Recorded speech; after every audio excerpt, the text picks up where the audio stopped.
लोकसभा निवडणुका झाल्या आणि या लोकसभेच्या निवडणुकीमध्ये खासदार उदयनराजे भोसले यांची कराड उत्तर आणि कराड दक्षिणची स्वारी अखेर यशस्वी झाली आणि खऱ्या अर्थानं कराड उत्तरवर आता संपूर्ण राज्यभराचं लक्ष आहे की या ठिकाणी जे विद्यमान आमदार आहेत राष्ट्रवादी काँग्रेस शरद पवार गटाचे यांच्या विरोधात उमेदवार कोण असेल याकडे सर्वांचं लक्ष आहे। मात्र विधानसभा निवडणुकीच्या निकालानंतर प्रत्येक इच्छुक उमेदवार कराड उत्तरमधील प्रत्येक इच्छुक उमेदवार अत्यंत सावधपणे आणि आपापली बाजू भक्कम करण्याचा प्रयत्न करतोय। यावरच आज विश्लेषण करणार आहोत।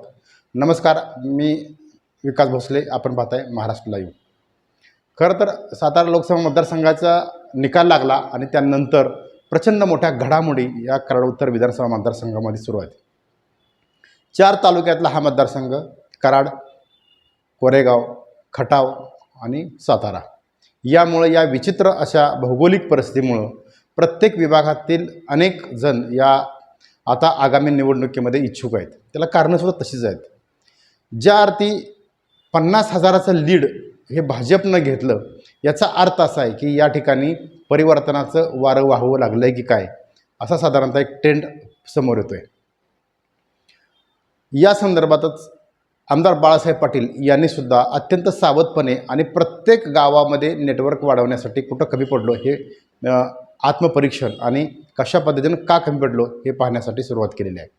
दुसरी बाजू जर पाहायला गेलं तर भारतीय जनता पार्टी किंवा शिवसेना किंवा अजित पवार गट यांच्यामध्ये काय हालचाल सुरू आहे ते आपण आज पाहूयात। खरं तर 50,000पेक्षा जास्त गेल्यापेक्षा लीड घेतल्यामुळं प्रत्येकाला असं वाटतं की आता 100% हा मतदारसंघ जिंकू शकेल, म्हणजेच महायुती हा मतदारसंघ जिंकेल। पहिलं आपण नजर टाकूया या निवडणुका लढवल्या आणि महत्त्वाचे इच्छुक असलेले धैर्यशील कदम हे सध्या भाजपचे जिल्हाध्यक्ष आहेत। त्यांनीसुद्धा आणि महाराष्ट्र लाईव्हला दिलेल्या मुलाखतीमध्ये सुद्धा एक सूचित केलं की मी सुद्धा इच्छुक आहे, मी सुद्धा रिंगणात आहे। आणि त्या दृष्टीनं धैर्यशील कदम यांनी देवेंद्र फडणवीस असतील किंवा बावनकुळे असतील आणि अमित शहा असतील यांचीसुद्धा त्यांनी भेट घेतली। त्यामुळं धैर्यशील कदम हे कराड उत्तरमधून इच्छुकचा चेहरा हे असू शकतात। दुसरे प्रबळ दावेदार आहेत ते म्हणजे मनोज घोरपडे यांनी गेल्या वेळी 2 नंबरची मतं मिळवली होती। म्हणजे ज्यावेळी तिरंगी लढत झाली बाळासाहेब पाटलांच्या विरोधात, ज्यावेळी धैर्यशील कदम आणि मनोज घोरपडे होते, धैर्यशील कदम यांना शिवसेनेची अधिकृत उमेदवारी होती महायुतीची। मात्र मनोज घोरपडे अपक्ष उभे राहूनसुद्धा त्यांनी अत्यंत चांगलं मतदान या ठिकाणी घेतलं। यामुळे ते सुद्धा त्यांचासुद्धा कार्यकर्त्यांचा असा होरा आहे किंवा ते स्वतःसुद्धा बोलून दाखवतात की मी आहेच यावेळी। अपक्ष जर उमेदवारी मिळेल तर ठीक, नाही तर अपक्षसुद्धा रिंगणात आहे, असं साधारणतः कार्यकर्त्यांचं म्हणणं आहे। तर मनोज घोरपडे असतील, धैर्यशील कदम असतील आणि तिसरे उमेदवार आहेत ते म्हणजे कराडमधलेच स्थानिक, म्हणजेच ज्यांनी कोपर्डे हवी जिल्हा परिषद गट ज्या निवडणूक लढवली आणि भाजपचे पदाधिकारी रामकृष्ण वेताळ यांनीसुद्धा आपला मुद्दा आता लावून धरलेला आहे। आणि स्वतः अमित शहा यांची भेट असेल किंवा देवेंद्र फडणवीस असेल, बावनकुळे असेल यांची भेट नुकतीच त्यांनी घेतलेली आहे, स्वतः दिल्लीमध्ये जाऊन घेतलेली आहे। याचा अर्थ रामकृष्ण वेताळसुद्धा या शर्यतीमध्ये तुम्हाला पाहायला मिळतील आणि त्यांनीसुद्धा कराडचा उमेदवार असावा, म्हणजेच खटाव आणि सातारचा उमेदवाराची ऐवजी यावेळी कराडला संधी मिळावी अशी त्यांची मागणी आहे। चौथे उमेदवार आता नवीन, खरं तर खासदार उदयनराजे भोसले हे आत्ता जिंकून आले आणि महत्त्वाचे म्हणजे खूप महत्त्वाचा फॅक्टर झाला तो म्हणजे कराड तालुक्यातील जनता ही यावेळी भाजपच्या पाठीशी दिसली आणि असा साधारणतः होरा होतो आहे की कराड तालुक्यामध्ये सुद्धा भाजपचं ही एंट्री हे जोरदार झालेली आहे। आणि खरं तर मसूर जिल्हा परिषद गटासाठी इच्छुक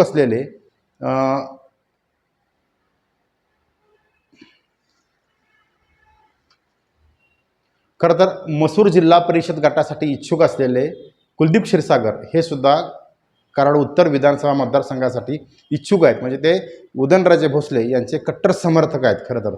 आणि त्यांचं असं म्हणणं आहे की कराड तालुक्यातील उमेदवार असावा आणि मसूरचा, उमरतचा नाळ जोडलेला उमेदवार असावा, यासाठी कुलदीप क्षीरसागर हे या इच्छुकांच्या यादीमध्ये नाव ॲड झालेलं आहे खरं तर।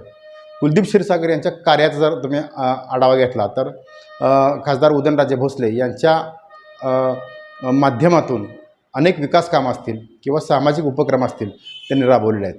खरं तर कुलदीप क्षीरसागर हे आत्तापर्यंत जिल्हा परिषदसाठी इच्छुक होते, मात्र सध्या ते कराड उत्तर विधानसभा मतदारसंघासाठी सुद्धा इच्छुक या ठिकाणी दावेदारी आहे. आत्तापर्यंत हे 4 नावं जरी भाजपमध्ये दिसत असली तरी अजित पवार गटाकडून सुद्धा काही इच्छुक समोर येण्याची शक्यता आहे.